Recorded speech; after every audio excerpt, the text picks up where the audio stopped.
আমার সম্পর্ক প্রশ্ন হলো, মাননীয় স্পিকার, আপনি জানেন আমি একজন মুক্তিযোদ্ধা। 1991 থেকে 96 আমরা একসাথে সংসদে ছিলাম।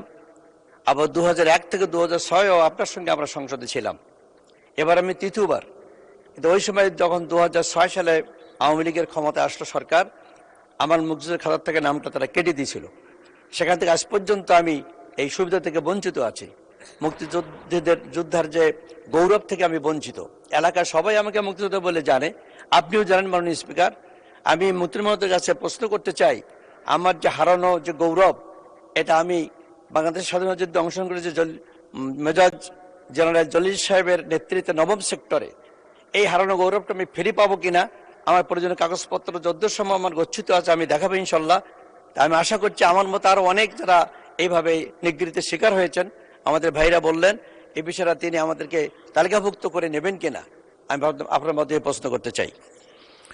মাননীয় মন্ত্রী। মাননীয় স্পিকার, আপনাকে ধন্যবাদ। আপনার মাধ্যমে মাননীয় সংসদ সদস্যকে ধন্যবাদ। এই অভিযোগটিও ঠিক আগের মতোই, ওনার ভাতা বন্ধ করে দেওয়া হয়েছে।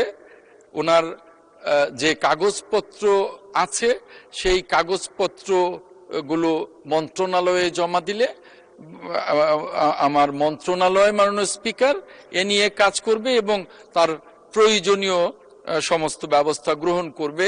আমরা জানি যে অতীতে যারাই বিরোধী দল আমরা করতাম তাদেরই মুক্তিযুদ্ধের সনদ নিয়ে তাদেরকে যেভাবে হয়রানি করা হতো, তাদের সুনামও নষ্ট করা হতো। এই বিষয়ে মুক্তিযোদ্ধা মন্ত্রণালয় কাজ শুরু করেছে। আমি আপনার মাধ্যমে মাননীয় সংসদ সদস্যকে আশ্বস্ত করতে চাই যে ওনার প্রয়োজনীয় কাগজপত্রাদি পরীক্ষা নিরীক্ষা করে এর প্রয়োজনীয় ব্যবস্থা গ্রহণ করব। মাননীয় স্পিকার, আপনাকে ধন্যবাদ।